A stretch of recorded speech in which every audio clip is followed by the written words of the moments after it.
Welcome back to the GSTL Pre-Season on Heart of the Swarm. We are currently in a situation where Axiom-Acer is down a set. They're bringing out another one of their, players with more results, more notable players. They're bringing out Heart. Yeah, I really like it. I love this whole tournament so much because it gives us so much chance to talk about Heart of the Swarm, to talk about a little bit about the balance, about the issues that each race is facing now. And this is all a beta, so all this talk is of course very much in the flow as things could change within one day. And of course, since those patches haven't been out for a long time, there are a lot of things that could be figured out to deal with the problems that each race is facing at this point in time. It's actually just pretty cool to have these opportunities to see pro players on this level deal with Heart of the Swarm as it is, see Blizzard react to problems that they identify in the game. Yeah, it's pretty awesome. It's basically a period of constant change, and I think that people like to have that. There's always a good thing to be had with stability, and that's what we had in Wings of Liberty. But now we're going into a new era, and things are going to be shaky for the first few weeks, few months, really. Yeah. I want to see what Heart is doing. I'm really excited about this, as I mentioned earlier when the decision was made that he would be the next player in the booth. With the options that he has, I mean, what could he do? Reapers are really strong in the early game. A lot of Zerg players say that they are struggling with it. If we actually see Reapers, we'll go into this a little bit deeper.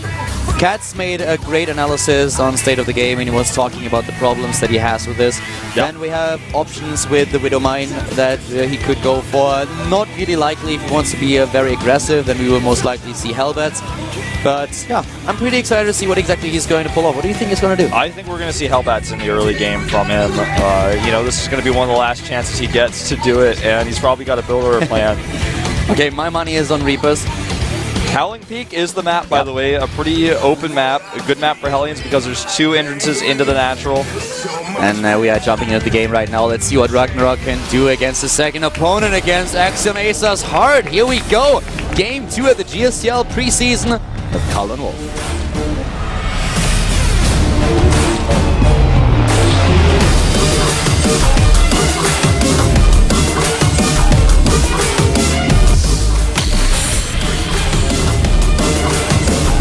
Starting to the bottom left in red, starting for the GIM with one win under his belt. This is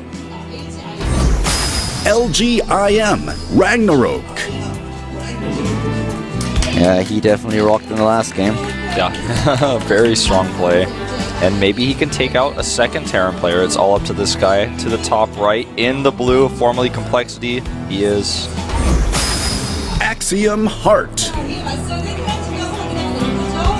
And even before that, TSL, in fact, same team that his opponent was on with him at one point. He changed something, right? His entire appearance seems to be a little bit different. Well, I think it's just that really cool jersey, I don't know. It might be the jersey, I don't know, but he seems to be... I don't know, I can't really put it into words. I look at him and he seems to be a little bit more serious. Yeah, I can see that, like his facial expressions. I know what you mean. I can't really put it into words, but something is different about this guy. Alright, so let's just find out what's going to happen here. We have Ragnarok starting things off with a hatch first, going into this hatch play. And a Heart on the other hand with the barracks. So far, normal timing here, nothing too spectacular. We don't see him with any kind of refinery play. Yeah, I'm a little bit surprised in fact that he didn't take a refinery. We have a little bit of time, so let's just echo a bit what was said about the Reaper in the past and what the problems is that Zergs are facing these days. The big problem when there are different openings with Reapers that a Terran can go for. There are very, very aggressive openings where they cut economy and go for 8 barracks, 8 gas. Just as an example, you have different timings too.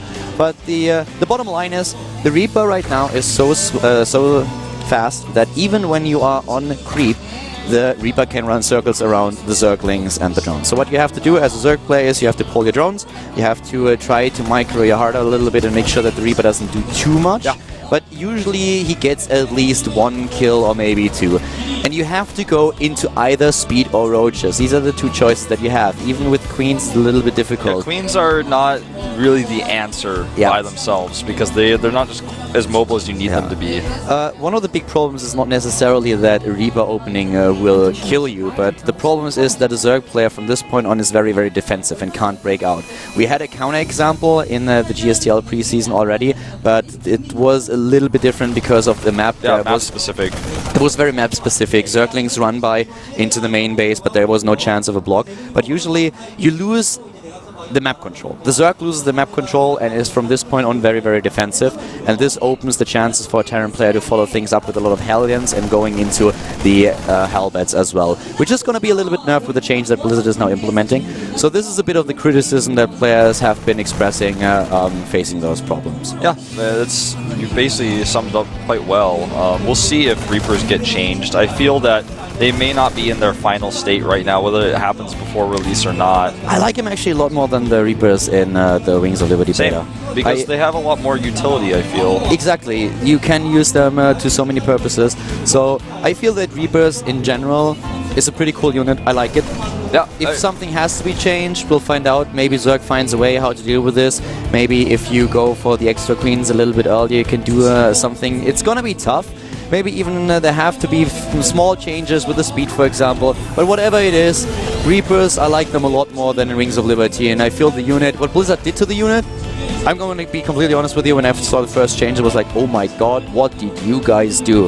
And then I saw them in the game, I was like, well, actually... Yeah, it's pretty nice. Fits really well. It just feels appropriate that you can build Reapers, for example, on a reactor.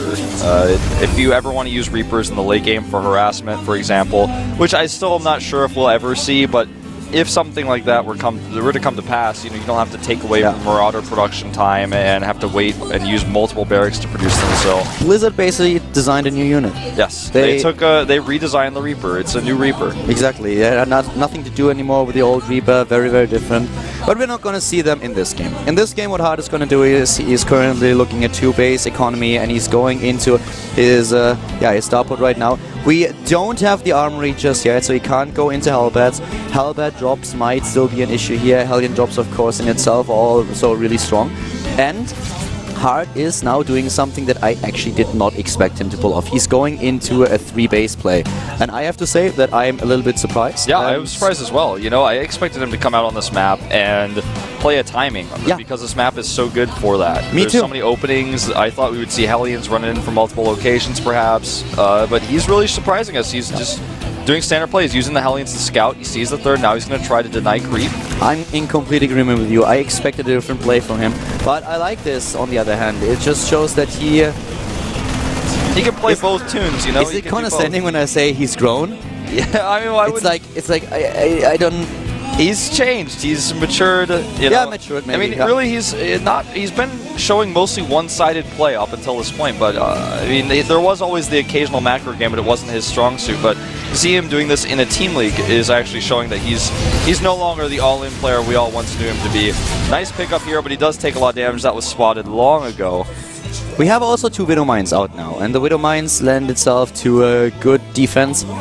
It's also really interesting that Widow Mines can deal with the Mutalisks very, very well. This is one of the problems that you have when you play Mutalisk against Terran. It's a strategy that is still played by Zerg players on the ladder. You can see this in tournaments too. But the problem always is if your opponent goes into Widow Mines, you need to have an overseer with your Mutalisk group. And even then, it's very dangerous. So the Mutalisk is a lot more dangerous than it was before. It's faster, it regenerates hit points, it is even more than of a hit-and-run unit than it was. It gives me nightmares, in Wings of Liberty. Yeah, as a Protoss player especially, I don't want to face Mutalisks at all. In this matchup they are also strong, but with the Widow Mines, the Zerg player has to be much, much more careful than against Protoss. Exactly. Protoss players, have that Nexus cannon they can use, but that's about it. Of course, the standard cannons and everything else, they have to go into Phoenixes, which is a matchup we'll probably see a little bit later on today, so... Especially if Ragnarok keeps getting wins. It's one of the most exciting matchups in my opinion these days. Yeah. Zerg versus Protoss, there are a lot of things that happen. Look at this, the Widow Mines come here just in time, and in fact, if he's not careful... Oh, look at this, carefully saying not 1, but 2 links in.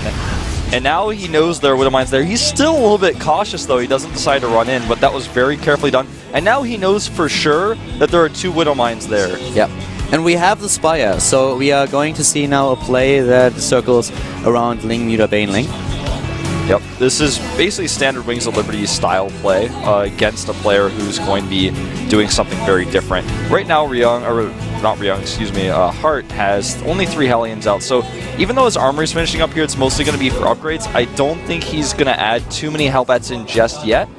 Oh, maybe later, but for now we have what I really like, the double upgrades for both players. Ragnarok could start +2/+2, doesn't yet. And we have Hart completing his own first set of upgrades. There's the +2/+2 for his opponent, for the Zerg player. And let's see how this game is going to develop here. First of all, Hart is doing his clearing the overlords on the map. There's a Baneling run by set up at the back. This is a great choice to do on this map by Ragnarok. The problem is that Hart was prepared for it. He has a depot wall set up for just this purpose. And now not only that, he's going to see he gets one Baneling wasted. He could actually unlock the wall and send Hellions over to kill this. We have now a transition right into the infestation pit. So far, the Spire has not been used. Do you think we'll see Swarmhouse? There we go. I don't feel we will in this matchup, but it's certainly possible. I mean, I've seen Swarmhost play a lot against Terran 2. It's more common against Protoss, that's for sure, but you can use Swarmhost in this matchup as well. So there are a lot of things that you can definitely pull off. I would love to see a few Swarmhosts here. Yeah. But first of all, we have this Thing Meter Baneling composition. And the question is, how much damage can this actually do? Because so far, we have a few Banelings running and trying to do damage here. But I feel with 8 Mutalisks, that's not going to be the answer that Ragnarok is looking for, especially with the Widow Mines and all the defensive measures that Hart already took. Yeah, Hart is just playing this really cautiously. He's not really leaving anything to chance. He rewalls immediately, losing no SCVs to those Banelings. That was a much better trade for him, the Banelings for the depot. Viking is finally cleaned up. He sees the Mutas, and the Baneling trap was late. It was not scanned earlier, and he loses a lot of his Marines. This is a big problem for him. Now he can't push out and clear up this creep as comfortably as he wanted to before. It looks like he's just going to get one tumor and then pull back. The Mutas are in the main, or rather the third, actually. Yeah, and look at this positioning. They all clump up, but they're outside the range of the Widow Mine. And this is the problem that you have. If you clump up your Mutalisk and you go in the main base, you're taking a huge risk. He doesn't have an Overseer with this, so one wrong move could actually lose him his entire army. But fortunately for him, we don't have too many Widow Mines in the main base of Hart. Yeah, they're just chilling out at the third base over there, as shown on screen just now. The Mutas are going to come back to deal with this drop, it looks like. So this gives him an opportunity to move into the main, towards the main, on the creep, and he can pick up and run away because the Mutas will be occupied with this drop. So that's a really cool tactic that we're seeing here from Hart. Just clear up the tumors at the front, keep the Mutas at the back. Really nicely done. Here we go for this push. We don't have any Hellbats though. Not a single one, which personally surprised me a little bit. We have a lot of Terran players, Jakchi for example, using them in his army composition. And if they go for a drop here, we can use them at the front. But here come all those Banelings! A lot of Banelings. They just roll right through those siege tanks. And you know, he doesn't really have enough here. He wants to fall back to the Widow Mines. This could be a nice position for him. If he can get these units to hit the Widow Mines, the Lings are going to get hit! Oh, not a very good hit, but the second one was good. Yeah, the second hit was much, much better. And now Ragnarok is moving back. He's still in the lead in overall supply and also has a decent bank. On Hive Tech, he's adding immediately a few Vipers into his composition and wants to use the Blinding Clouds here. Yeah, this is really well done by Hart going back to those Widow Mines in a bad situation. You know, we're talking about the Hellion again. He has on the map 2 Hellions, those ones that were at the depot earlier.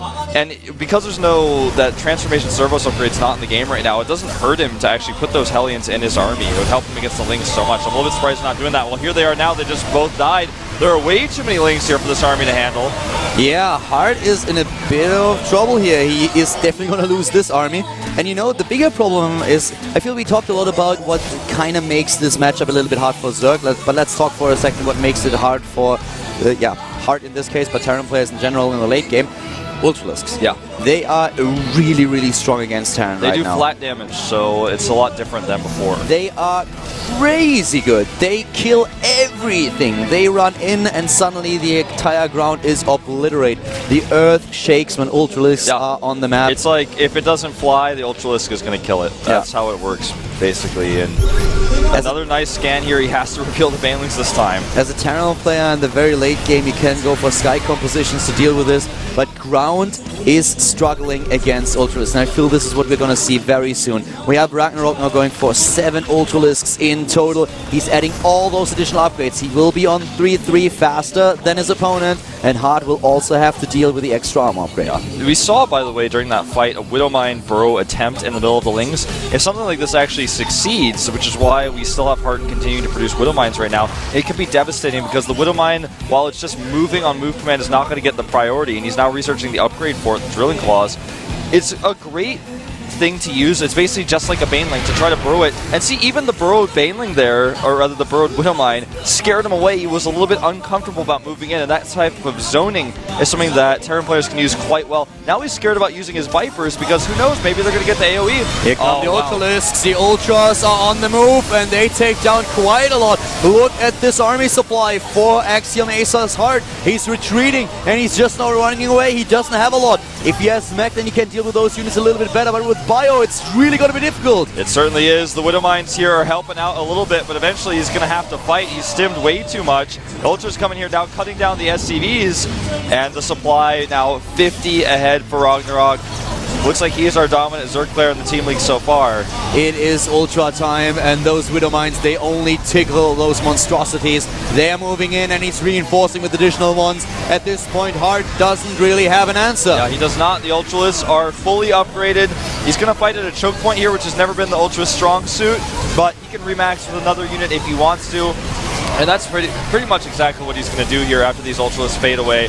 But he's still doing damage. In fact, he gets up the ramp, and now he's starting to kill these Marines. Hart just dropped the Mule Hammer, trying to get his economy up again. More Ultralisks are roaming the map now. We have a drop at the bottom left, and now we also see a few Hellbats. Maybe they can change the course of the battle, or at least do damage to the economy of Ragnarok to even things out a little bit. Yeah, exactly. He needs to do some sort of damage. Right now, Ragnarok is taking 5th base. Nice pull there, pulls him away from the Marines so he can't be healed. Yeah, I like moves like this quite a lot. He doesn't even kill the medevac, in fact, afterwards. Abduct on medivacs is one of the things that we have seen already in the Heart of the Swarm show matches at the Blizzard Cup. Yeah. I worry that Hart needs to take a 4th, whereas his opponent is getting a 5th base now, and this is not going to allow him to turn things around. He has the command center, he just hasn't moved it yet. Yeah. And you know, with Ultralisks now in the game, those Vipers suddenly fill a different role. Of course, you can use them for the Blinding Cloud still, but you can also use them much better for Abduct in general. Get all those siege tanks into the Ultralisks. They are really what you want to deal with right now.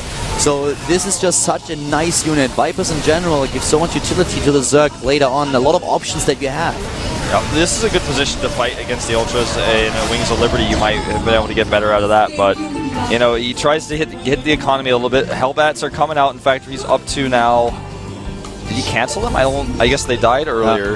He was making some, and he's not be able to use them harass now. But what we have are 15 Widowmines now, and this is Hart's reaction to seeing what he does. Ultralisks now in the game, so he wants to play this really defensively. He's going suddenly into turtle mode. He's like, whoa, Ultralisks, I can't really deal with them at this point. I need more, I need better upgrades. I need my economy back again, I need a 4th base. So let's go into Widowmines, try to set up a good defense, and this is where they have to shine. Here come all those Ultralisks. A lot of damage already dealt by the Widowmines, but half of them are gone. Yeah. We have Abduct being used and also Blinding Cloud, but the Ultralisks, they're still going strong. Alive. You know, he didn't quite kill any of them.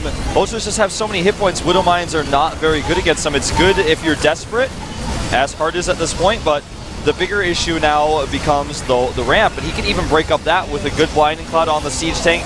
Does not hit the Marines, but the Ultras are just so much better in Heart of the Storm that you can actually just push up ramps like this. Hart is doing a great job with his drops, already took out a base and is trying to kill the economy, but this is too much. The Ultralisks in his main base, they are destroying building after building, and with the production gone, there is no other choice for Hart but to GG. Yeah, forced to GG, playing against some new Ultras. And Ragnarok looks good right now, looks unstoppable in fact. Yeah. Just solid play from him, using Vipers correctly, always with the Blinding Cloud, Baneling landmine traps, always cautious about the Widowmines. You know, we only had one mistake against the Widowmines at that one point, and it wasn't even really game-changing for him because he was so ahead before that. You know, I'm still surprised that we don't see timings with Hellbats, Hellbat, Marine, Marauder, that we don't see Reapers. These are the things that Zerg players complain about. And I mean, it is a beta, so all the races are complaining about issues, but if you know that this is really strong against your opponent's composition in this patch, then why not utilize it?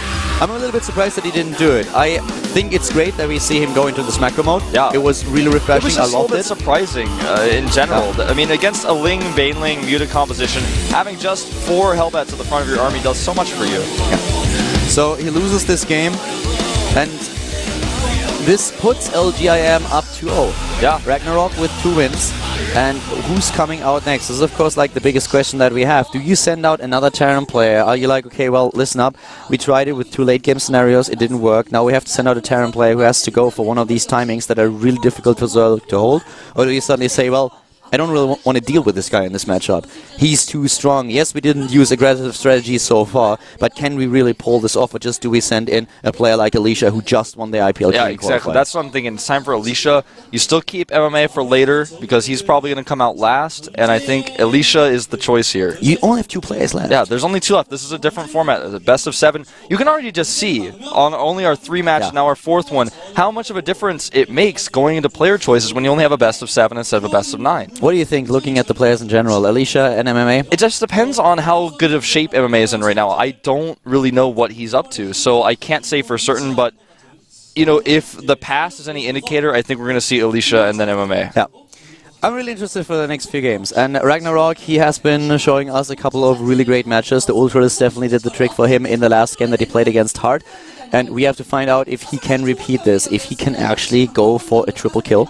Yeah, I mean, this guy is a former TSL player. His potential was always talked about by Coach Lee all the time. Now he's on LGIM, and it looks like his potential is even becoming more and more realized there in Heart of the Swarm. He's quite good so far. I'm going to be quite frank with you, Wolf. I want him to lose now.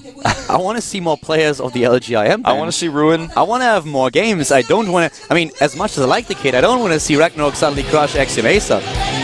And it looks like we are actually going to have Mia come out here, and this is not what I expected as ZVZ. I'm thinking, well, I guess ZVZ is one way to deal with the Zerg who's getting out of control, but I didn't expect a mirror matchup just because I'm thinking about this like Heart of the Swarm style. I mean, ZVZ is not very different until the late game.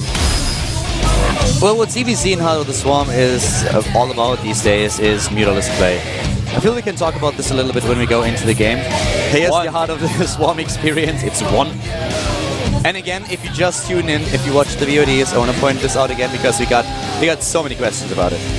This means this is not really a Heart of the Swarm experience. This is basically just a number that GOM has given to the coaches and told them, okay, you can judge your player's level, but you can also be a little bit funny about it. And that's what the coaches did. They just looked at it and gave their players random numbers that mean something to the players, mean something to the fans.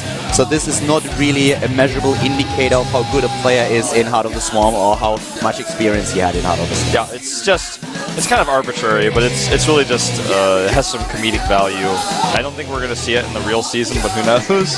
You know, I would actually like to have it, but... You would? Well, I just think it's funny. I mean, a stat like this, not this one in particular, it might be like, at the bottom it says favorite fruit. I'm like, oh, really? It turns out he really likes French fries. That would actually be cool. I would like that. Just something every season like that you put up there. One of those things, one of those questions that I always find very interesting is, what are the 3 things that you take with you to your lonely island? Yeah. That already tells so much about I think we need to talk to Mr. Che about this. We need to get this stat in all of the individual leagues and the team league. It's like, well, he's really good in Pross versus Zerg, but I don't know why he'd bring a tuba to the island. I would like that a lot. Guys, let us know what you think about this idea. I think it's a great one.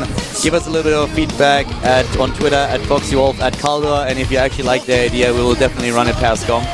Yep. I'm completely serious about it, so things like this could spice things up a little bit. We'll definitely, if people like it, we'll suggest it, so let us know on Twitter. But before we go into this, we jump into the next match. We have our 3rd game here at the GSTL Axiom-Acer up against LGIM, the GSTL Pre-Season with Caldor and Wolf.